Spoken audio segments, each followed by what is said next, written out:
கரூர் துயர வழக்கை சிபிஐ விசாரணைக்கு மாற்றியது இடைக்கால உத்தரவு மட்டுமே என்றும் போலியாக மனு தாக்கல் செய்தது உறுதியானால் தீர்ப்பு ரத்து செய்யப்படும் என்றும் திமுக மூத்த வழக்கறிஞர் வில்சன் தெரிவித்துள்ளார்.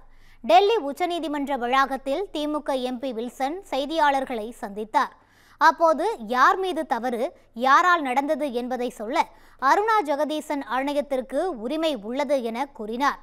உச்சநீதிமன்ற தீர்ப்பால் பாதிக்கப்பட்டோருக்கு எந்த பயனும் இல்லை எனவும் தாவேக தரப்பு சிபிஐ விசாரணை கேட்டு உச்சநீதிமன்றத்தில் மனு தாக்கல் செய்ததாகவும் குறிப்பிட்டார்.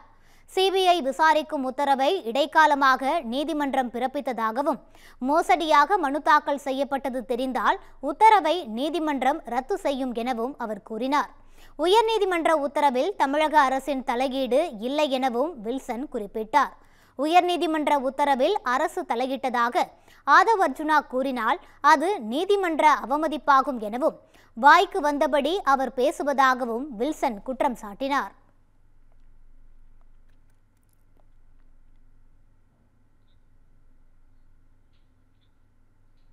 சென்னையில் ஆபரண தங்கம் மற்றும் வெள்ளியின் விலை புதிய உச்சத்தை தொட்டுள்ளது. தங்கம் விலை தொடர்ந்து அதிகரித்த வண்ணம் உள்ளது.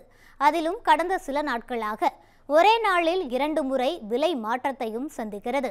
அந்த வகையில் கடந்த 11ஆம் தேதி காலையில் கிராமுக்கு 85 ரூபாயும் சவரனுக்கு 680 ரூபாயும் உயர்ந்து இருந்தது. இதேபோல் பிற்பகலில் கிராமுக்கு 75 ரூபாயும் சவரனுக்கு 600 ரூபாயும் அதிகரித்திருந்தது.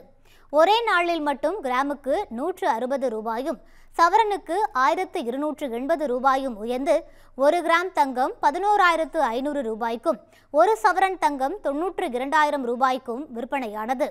இந்நிலையில் 22 கேரட் ஆபரண தங்கத்தின் 1 கிராம் 25 ரூபாய் அதிகரித்து 11,525 ரூபாயாகவும் 1 சவரன் தங்கம் 200 ரூபாய் உயர்ந்து விலை 92,200 ரூபாயாகவும் விற்பனையாகிறது. வெள்ளி விலை கிராமுக்கு 5 ரூபாய் உயர்ந்து 195 ரூபாய்க்கும் கிலோவுக்கு 5,000 ரூபாய் அதிகரித்து 1,95,000 ரூபாய்க்கும் விற்பனை செய்யப்பட்டு வருகிறது.